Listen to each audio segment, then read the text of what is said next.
Mga Lodi, kung papasok kayo ng Europe, dapat alam niyo rin to.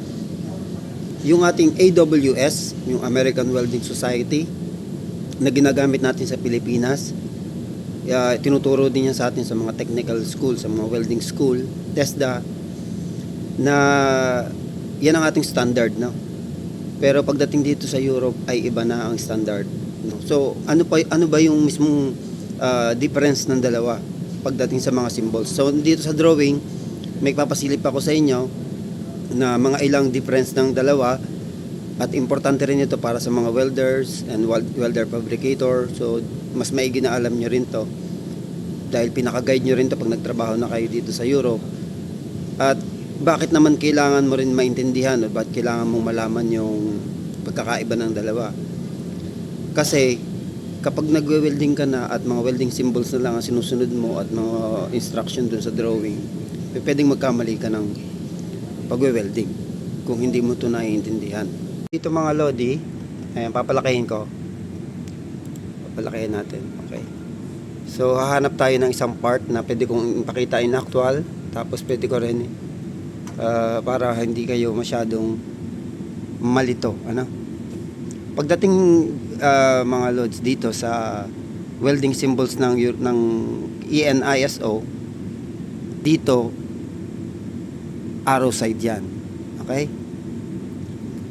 Itong nasa ilalim, siya yung other side.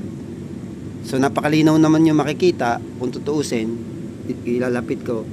Single V at saka fillet weld, no? So nakatutok yung single V dito, tapos yung fillet weld sa baba. Okay? So talaga ang pinopoint out ng single V is yung ibabaw. Tapos idadagdag ko na ituro yung nasa ibabaw na yan, which is yung finishing symbol. Importante din yan para sa mga baguhan na welders papasok dito sa Europe. Papakita ko muna sa actual kung ano yan, pinopoint out ko yan. Okay? Ito yan kasi. So para naman ma-identify mo kung nasaan yan, may mga letters yan. So letter T, T, S, S. So dito sa part na merong letter T ay hahanapin mo yung specification kung nasaan yan sa pamamagitan din ng letter. So nandito, di ba? So nandito yung details. So punta tayo sa actual, papakita ko na. So ito siya sa actual, no? Kung makikita nyo sa drawing nakaganyan, no? Dito nakaturo yung pointer sa drawing. So single V.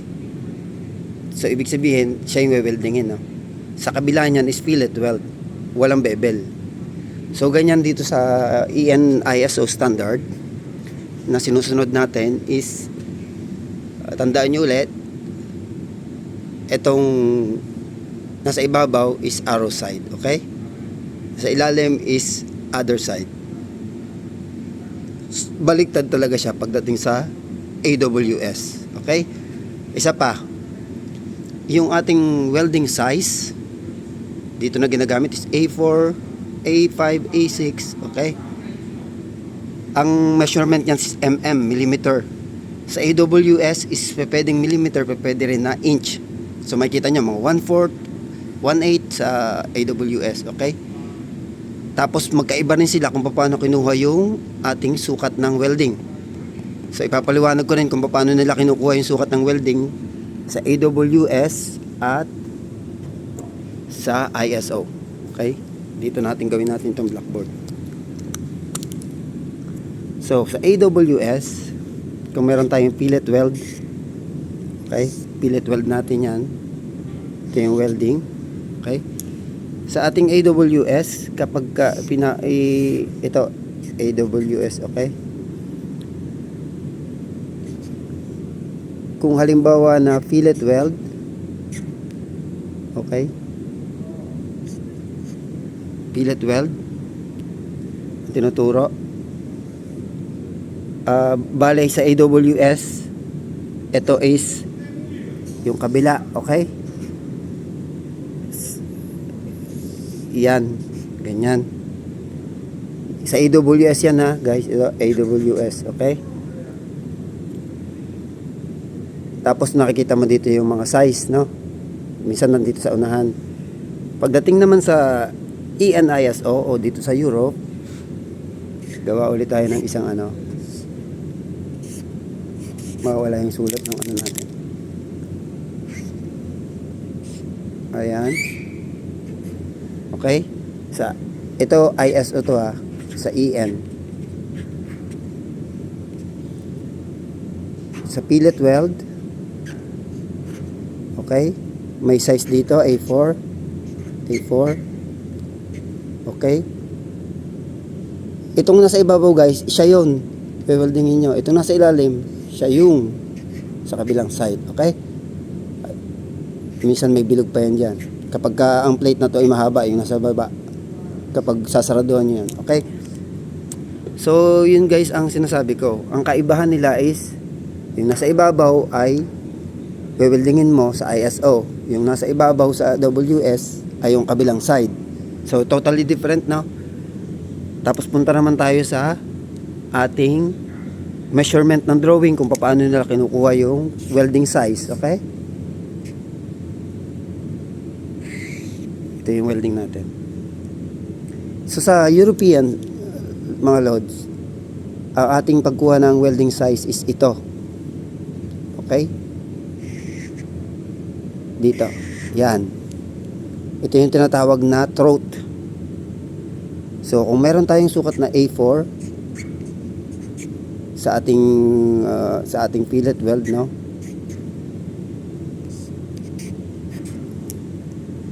Ang ibig sabihin, ang A4 na yan, kinuha nila dito. 4mm. Okay? 4mm. Yung throat. Punta naman tayo sa AWS.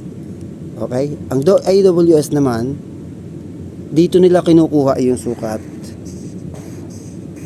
sa leg length. Okay? Yan tinatawag na leg length ang kinukuha na nila ng sukat. Which is sa ISO is throat length. Okay? So, doon nila kinukuha yung sukat ng welding. So, ipinaliwanag ko na lang din para additional knowledge sa inyo kung paano nila kinukuha yung sukat ng welding. So, sana malinaw sa inyo yung explanation ko at sana natuto rin kayo dyan. Ngayon, ang advice ko na para dun sa mga bagong mag-trade test, sa mga bagong welders, okay? Gagawa ako ng demo kung paano nyo mas ma-attract yung inyong employer sa mga wine-welding yung test plate. Kasi kung mapapansin nyo dito, babalikan na natin to. Oras na para ipaliwanag ko kung ano ito. Baka sumulat eh. Yung parang anchor, no? Ito. Yan. Yung parang anchor sa ibabaw. Pansinin nyo, halos lahat meron yan. Halos lahat siya meron, no? Kasi dito sa Europe, mga loads, ay napakahigpit nila sa ganyan. Kung papansinin nyo yung mga nila-layers ko, kung bakit lahat ay halos hindi mauumbok, no? It's because may mga symbol na ganyan. Ang ibig sabihin yan, mga loads, ay smooth blended toes. Ito drawing ko ulit.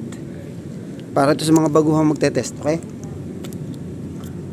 Smooth blended toes, mga loads. Ang ibig sabihin yan, fillet weld ulit. Okay? Yung winelding mo, hindi masyadong maumbok, pero lapat na lapat itong ilalim. Hindi yung nakaganyan, ha? Hindi yung nakaganyan. So, ayaw nila yan. Ito yung smooth blended toes na tatawag nila. Sa layering naman, mga loads. Sa layering, ang gusto nila kapag nag-layer ka is 1, 2, 3. Makikita mo ba nakikita nyo ba to? Ito yung pinag-joint ng kanilang ano. Yan ang sinasabi nilang smooth blended toes, mga loads. Yung hindi ganito ang layering mo.